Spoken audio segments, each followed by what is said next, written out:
some of the new trainers have brought to the program? Players have adjusted well. We've gotten a lot of buy-in from the players, a lot of effort out of the players. I see a lot of excitement. They've adjusted to workouts really well, and we've already seen huge gains from a lot of the workouts they're doing. Zach Duvall's as good as there is in the business, and before and after pictures and gains in the weight room and on the field have been pretty apparent to the coaches. How do you plan to kind of work the quarterbacks this spring as far as working with the ones, the twos, etc.? We're not really worried about who's a one, who's a two right now. Every competition's back open. Guys are going to get plenty of reps in practice the way we practice, and I think it'll probably figure itself out and work itself out. Usually by the time you get as many reps as we get in spring ball and fall camp, it's pretty obvious to everybody who the best guys are. What have you thought about Tristan and Patrick as you've gotten to know them a little bit since you got here? Tristan and Patrick have been great. They've been good teammates. They've been working hard to learn. Haven't got to see them do much with the football yet, but been really impressed with how they've handled everything and how they've gone to work trying to learn the new offense. So excited to see what those guys can do. Overall, what are the priorities for this spring? What do you guys hope to accomplish? Well, we got to learn the offense. We got to learn the defense. We got to be crisp. The more reps we can get, the better. Repetition makes you better at anything. We practice at a fast pace, so we're going to get a lot of repetitions. We're going to split the team some, so we get even more reps. You don't get better without practicing, and we want as many guys up and moving and practicing as we can get. Scott, with the offense, will you be able, do you think, by fall to be able to go full bore into it, or will it be baby steps as far as getting the whole thing in?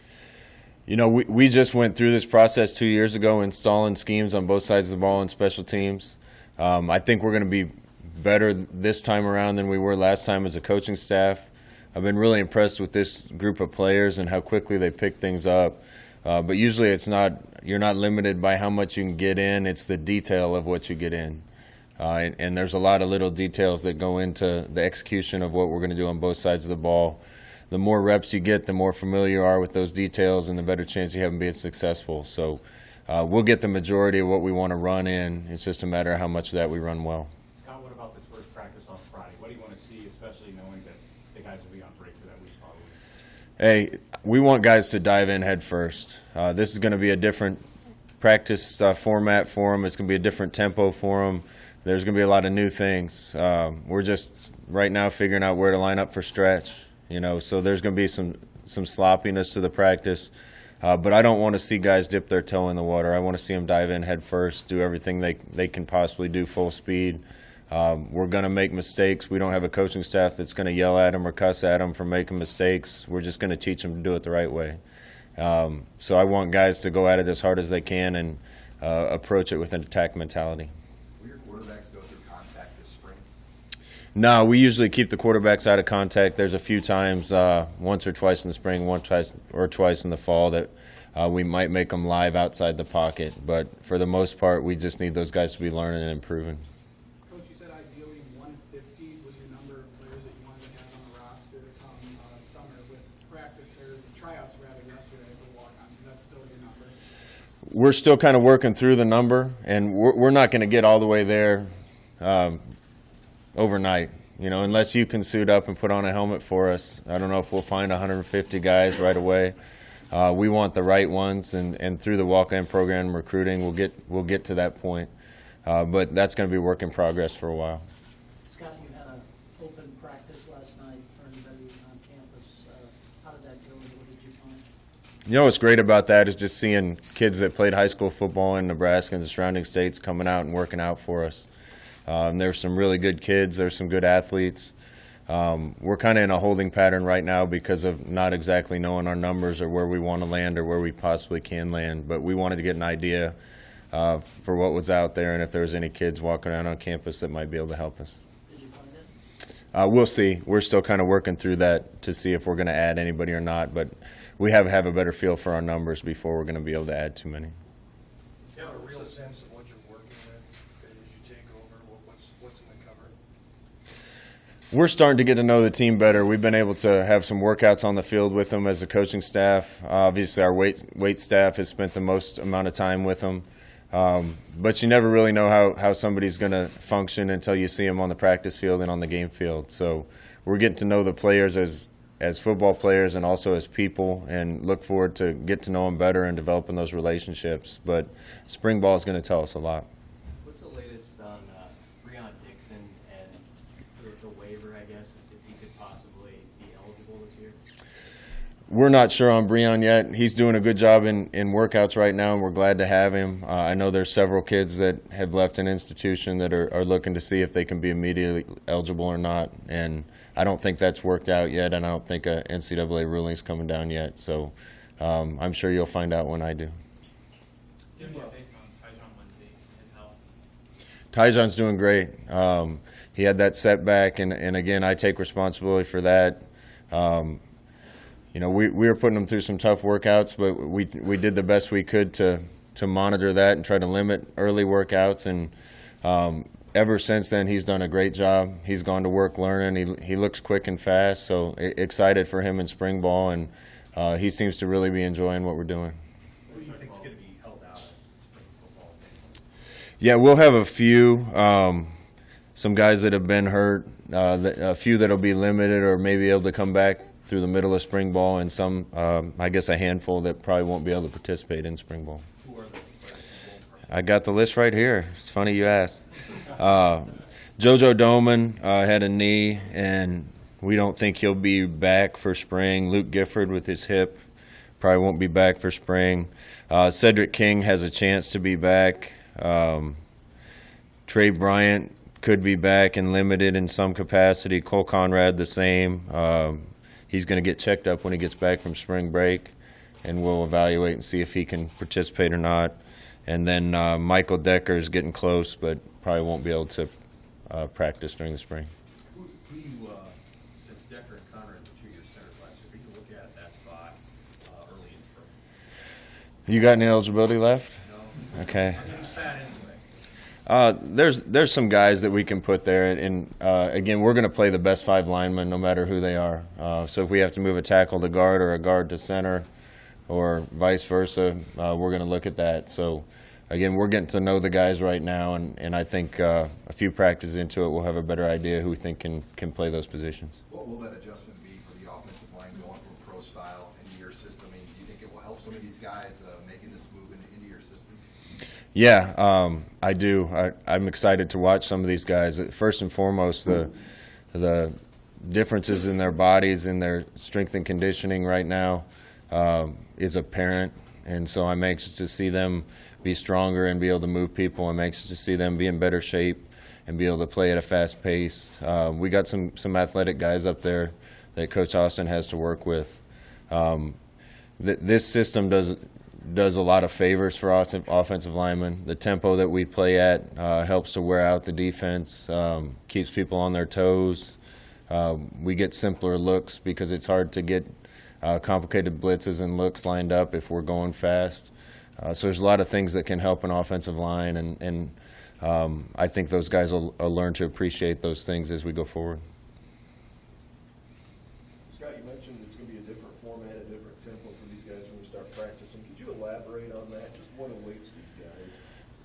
Well, back when I was playing here and for a long time with Coach Osborne, repetitions were what they were shooting for. And we had enough guys on the team that we would practice 2 groups all the time and sometimes 4 groups at a time. It means a lot of guys are getting reps. I've been in a couple places where we didn't have those numbers, but we were able to get the repetitions through tempo. You can't play fast on the Saturdays unless you're used to it, you're used to that tempo, and you're practicing fast. So that's one reason to do it. But the second is every spring practice we're going to have, for the most part, we want to get at least 130 to 140 reps of team and 7-on-7. And that's got to be split up amongst a lot of guys. But you start adding up those repetitions over time, and that's where you can really dial in the execution because guys have a lot of practice doing things. Scott, have you studied the Big Ten much yet? Have you looked at your plan? Not really. I'm kind of focused on what we have right here in-house right now. I have gone back and started going through the season, watching the games, but that's more to get a feel for our personnel than anything. We're going to do what we do and then adjust that to the teams as those games arise. But for the most part, we have a lot of work to do right here in-house right now.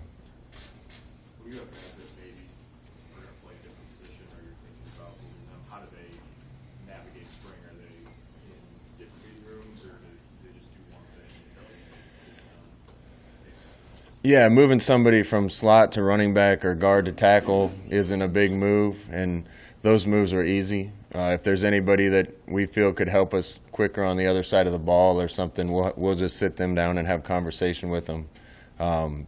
Again, I want guys to be able to play where they want to play, and if a situation ever arises where the coaching staff feels like they can get on the field faster somewhere else, then we'll talk with them about it and see if they're willing to do it. What will you be looking to get done on Friday? What's the initial practice plan? We decided on this format for a bunch of reasons. I didn't want to do half a spring ball before spring break and half after. I've seen a couple college spring breaks on MTV, and I'm not sure you're going to get the most out of the kids before or after that. With the way the rules are set up, by practicing on Friday, we've been able to meet with the guys all week, which gave us a whole nother week of meetings to try to get them familiar with our schemes. I think it's going to be also be beneficial to have them get a taste of what it's like and then be able to go on spring break and come back with a little bit of an idea of what they have in front of them. And I think we'll be able to accomplish more in spring because of that. So do you put trash cans around the complex on Friday morning with the assumption that guys are going to probably be, blowing up or running harder than they have before? This isn't Navy SEAL Hell Week. We have one SEAL on the team, and I'll be anxious to talk to him about it because I don't think this will come close. Our practices are fun. The guys are going to enjoy them. We're just going to get a lot done in a shorter amount of time than most people do. And it's going to take a while to get to that conditioning level, but we're also not going to kill them off first day. We've been smart about that, and we're going to kind of ease them into it so they won't have six fast reps in a row and go off the field and come back and do that again. We'll start with a little bit fewer repetitions the first day, particularly if we're going at a fast pace, and we'll break them in gradually. What did you see from the walk-on tryouts yesterday that you liked? I just like this spirit. A lot of great kids from right here in the state, some good athletes. And like I said, we haven't made any decisions on that yet because we have to figure out the numbers on the roster. But there was kids from all over the state and a few other places that would love to be a part of this football program. And I guess that might be the part I love about it the most is, kids like that would come out and bend over backwards to get on this football team. And I hope our football players realize that they're lucky to be where they are and they don't feel entitled. You guys are going to bring a lot of new guys in that were transfers or recruits that signed early. Have you ever had this many come in your coaching career in the spring, and what will the advantages be for those guys? I don't think I've had this many. I can't remember the exact number. It's 9 or 10. I forget. He can't hear me. Plus a couple walk-ons, so it's probably 10 or north of that. It's a big advantage for those kids. Whether you're a junior college kid or a high school senior, if you can get that spring ball in and 15 practices of spring ball before fall camp, just lets you familiarize yourself with the offense, the defense, how we're going to do things, lets you get comfortable, lets you get used to attending college class and being a college student. So I think it's an advantage for kids when they're able to do that.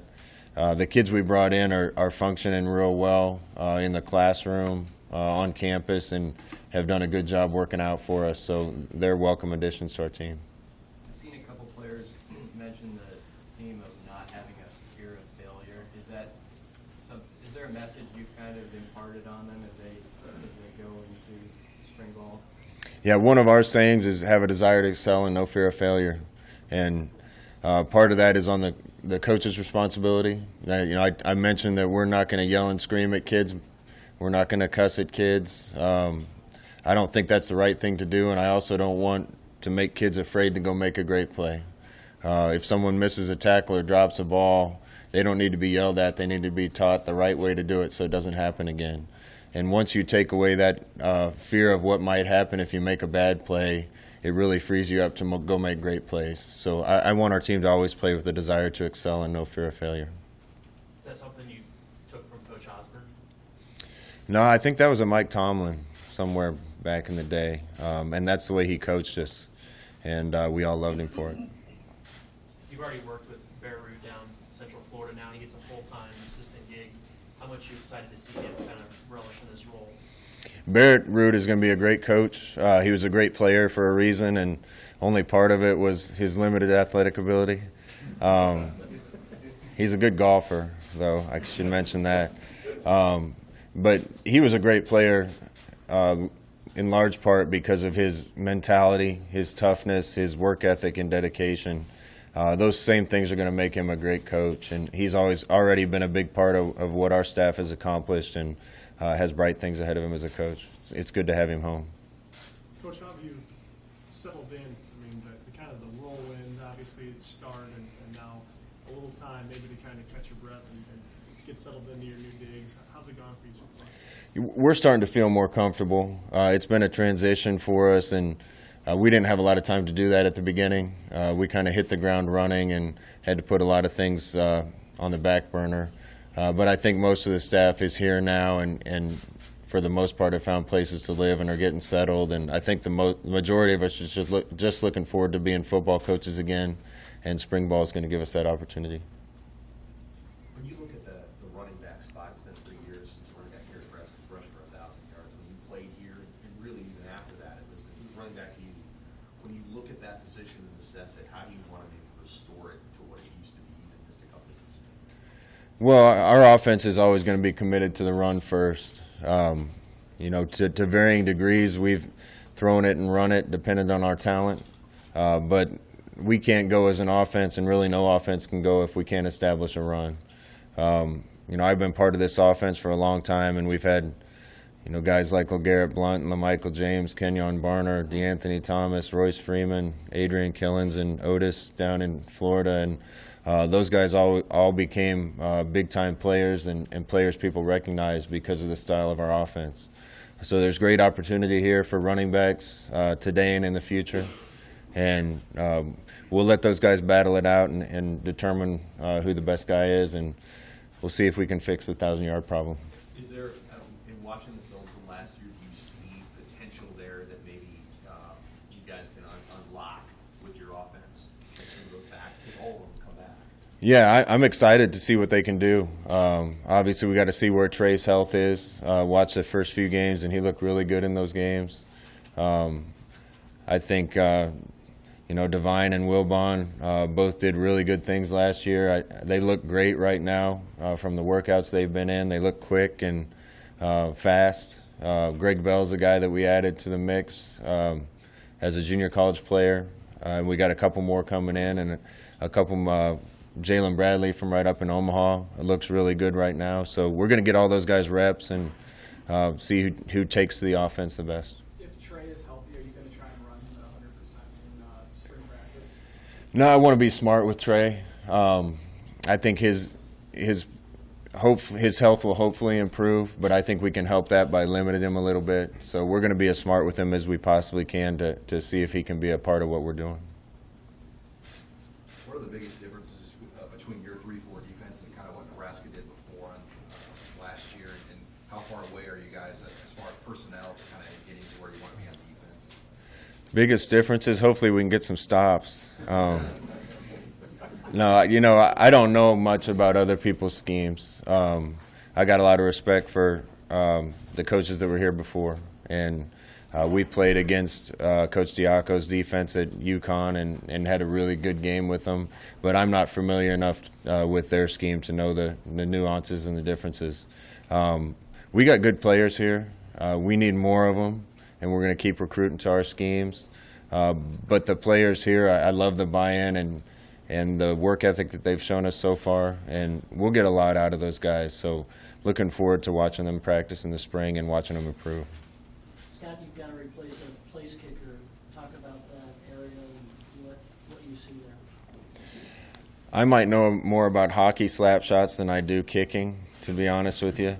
Barrett Pickering is a kid that was committed to Nebraska before we got here from Hoover, Alabama. Hopefully he can do the job, and we're looking forward to giving him that chance. But like I said, I couldn't kick a ball from here to you. I probably could do that. That's one area of football I don't know much about. So usually when a guy's going out to kick a field goal, I just stay as far away from him as I possibly can. Time for one or two more.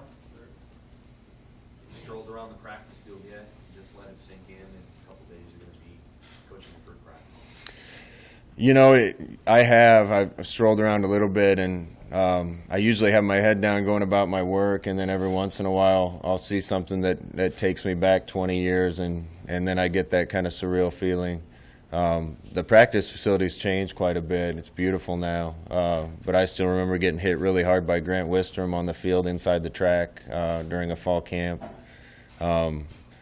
Sometimes I was walking across the track the other day and thought about that, so it's exciting to be back. I spent a lot of time here, have a lot of love for this place, and have a lot of memories, and I'm looking forward to adding more. Coach, I know that this really affects players that are leaving, but just wanted to get your take on the pro day happening today, what it could do for these players, just your take on how it could work. Once you play football here, it's like a brotherhood. Anybody that's played here from the 20s to the 90s to yesterday is part of a special brotherhood. So I'll be pulling for the guys that have left and are going to be doing pro day.